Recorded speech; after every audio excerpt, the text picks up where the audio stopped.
Tension is rising on Israel's southern border, where Hezbollah fighters, backed by Iran, are making threats to Israel's security. The soldiers protecting Israeli borders and operating in case of attack include a low-profile unit, the submarines. Our Matthias Inbar and Diana Skyer have the story. Let's take a look. They dreamed about it, and they did it. When we filmed these submariners last February, they were all engaged in the second phase of their training. It's only at the end of this training they'll receive their assignment and begin their operational duties in the submarines. We met those who are now officially part of one of the most secret units of the Israeli army, the Shayetet 7. You can't reveal anything about your daily life, what you do now, say, where you disappear, when you disappear, but you assume that everyone is proud of you at home. Here are N and L. For security reasons, we cannot reveal their names nor their faces. They have just been assigned their tasks.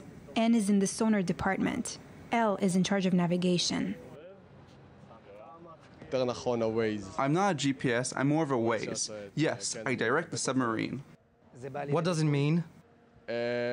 We operate with many navigation systems that give us an indication of where we are in the world. A sonar is a means for the submarine to map the maritime space, to find one's way in this space. From there, our role is to define what devices surround us, what they are doing around us. This information helps us navigate, plan and find out if you're in secure space or surrounded by enemies. But before descending into the depths of the ocean, they have to be trained for all possible scenarios, even if these maneuvers don't serve as part of their function.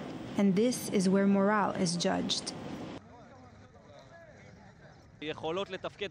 We must be able to demonstrate a high level of resistance, to deal with very stressful situations. Yes, I am sure we're fighters. When you are in a submarine, you can't take it anymore. You can't go out. So, before letting you in to maneuver the most expensive machinery of the Israeli army, we want to make sure that you will not crack along the way. When you send this monster underwater with all the abilities it has, you know that your superiority and the advantages you have over those around you. A superiority that these fighters have difficulty to evoke. The subject is too sensitive, they say.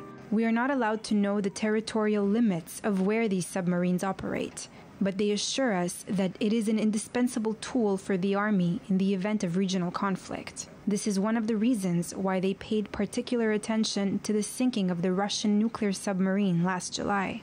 My first interest was to know what could have happened and how to avoid such problems with our devices. Even if their machines are slightly different from ours, they have a lot of similarities. Impossible to evoke or show the arming of these behemoths. The subject is taboo, a secret story that began 60 years ago. The first Israeli submarine was launched at sea in 1959.